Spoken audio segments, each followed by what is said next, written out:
Vecinos del barrio Ceballos Cue de Asunción denuncian que varias familias fueron excluidas del proyecto San Francisco y como medida de protesta decidieron acampar en una zona específica principal de obras para evitar que los camiones ingresen al lugar. Un grupo de aproximadamente 180 familias se encuentran hace 4 días reclamando frente al acceso de la ex RC4 la repartición equitativa de las viviendas entre pobladores del barrio Ceballos Cue y La Chacarita. Indicaron que muchas familias que sufren las inundaciones quedaron fuera del proyecto.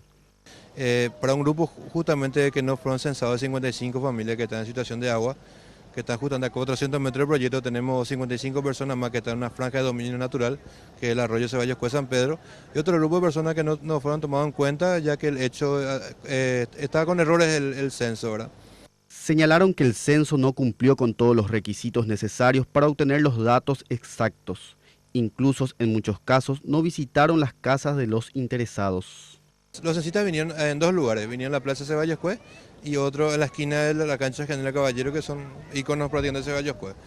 Los censistas se quedaron en mesa y silla ahí a esperar que la gente venga y se dé su información de domicilio, todo ese tipo de cosas.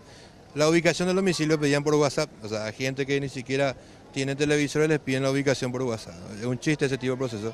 No hubo un acompañamiento de casa por casa, como si se habla de un relevamiento de datos real.